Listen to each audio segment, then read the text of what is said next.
Well, we heard earlier from an investigator, a journalist who hidden from the community, watched as some police took bribes with impunity. He said police themselves saying that some members of the force, the Sapphire Town police station, have been identified and will be removed. Investigations around the complicity or non-complicity of police officers being undertaken. Let's take you back to Westbury now. Bongani Bingwa, my co-anchor, standing by. You've been hearing from community members. Bongani, who are you with right now? Well, I'm with the MMC for Public Safety, Michael San. I'm also with the acting chief of the Metro Police, Matokoza Khaswane. And of course, the big story right now that's happened, Francis, is that a rear via station rather has been torched. That's been completely destroyed. So the situation here remains very volatile, remains very tense. We had said goodbye to you from Westbury, and of course the officials arrived, and we thought it's important for them to be able to answer some of the questions that the community has been having. Let's start with you, Michael San. I mean, the thread today has consistently been that the community here feels that they are voting fodder, that outside of a crisis like this, their voices, their pleas are not heard. Why are you here this evening? Well, I think firstly, I may say that I'm here to see what is going on from my own eyes. I've been engaging with the community members, I've been speaking with the local ward councillors, but situation out there in Westbury is just, it's unacceptable. We are seeing a lot of violence activities. In fact, I just took a ride with my JMPD officers. We got petrol bombed 2-3 times for no reason. And a rock throwing. The police officers here are to maintain peace, but then again we become targets of these criminal activities, which is very concerning. Michael, it seems that there isn't really a plan to deal with this. From all the officers I've spoken to, just seems that there is a presence, but there's a sense of being overwhelmed, and there doesn't seem to be a long-term strategy to deal with the concerns that have been raised by this community. We have got a plan, but as you can see the situation on the hands now, it's sucking up a lot of police resources.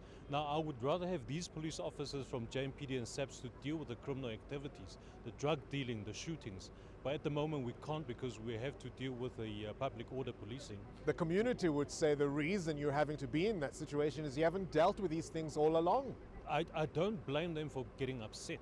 In fact, I agree with them. They have a reason to be angry. For years, this community was left.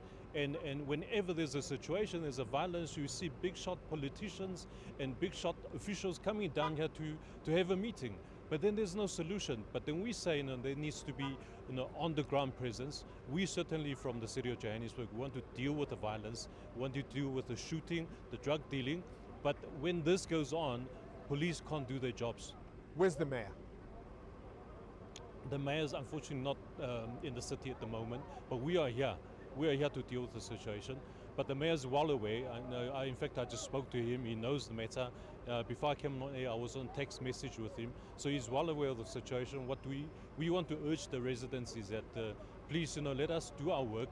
Let the police officers deal with the criminals, and situation like this, can only harm many innocent people. I mean, we see people walking in the streets, women with babies. We are extremely concerned. This is possibly the biggest crisis, certainly immediately facing the city right now. Can you explain why the mayor hasn't been on the ground and why he is not here? The mayor will be here.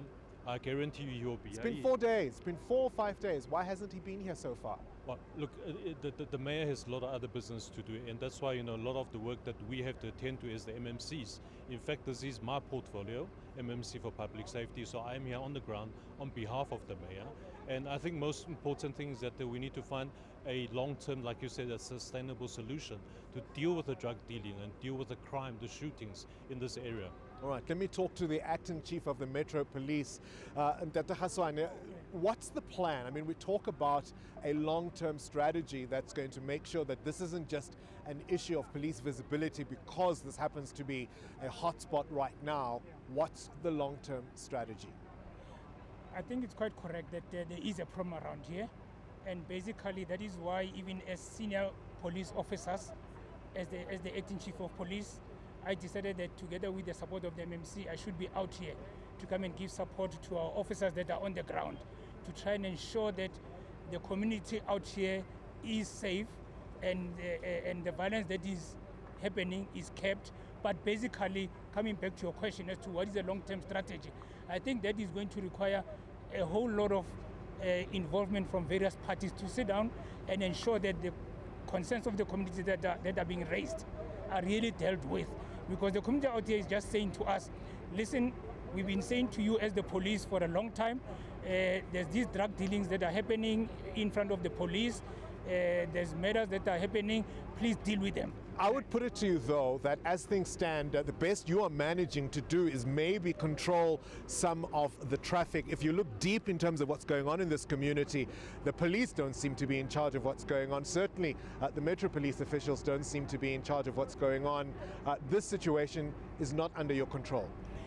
I wouldn't say that, because I think that's the reason that you can see that, at least, if, as you rightly said, for now, that basically we're trying to keep everything under control and make sure that there is free flow of traffic. Yes, there are those vulnerable areas that traffic is not able to move into, but I mean, our presence here is making sure that an innocent passerby of the area is kept safe and does not get to be caught up in whatever is happening around him. But my point is, there are a number of no-go areas throughout this place. We've had to negotiate our way in with community leaders. We didn't get Metro Police support to get into this area.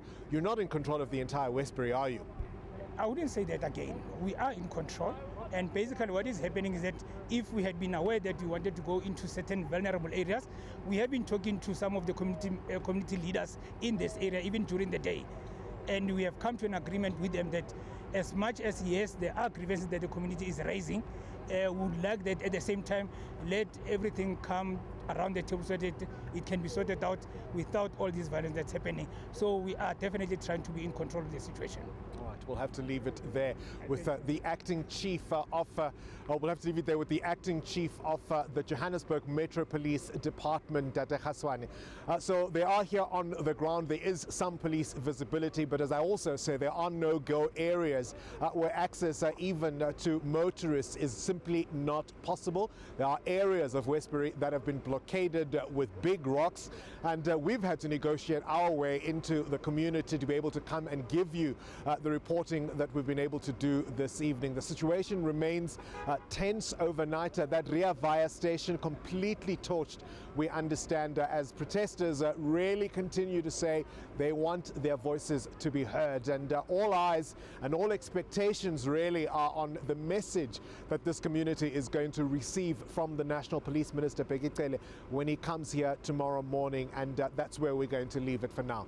Over to you, Francis. Thank you very much, Bongani Bingwa. Incredible reporting live from Westbury tonight. You can see on the streets there the aftermath of protest action set to continue, although we will see the community response to Bekicele tomorrow.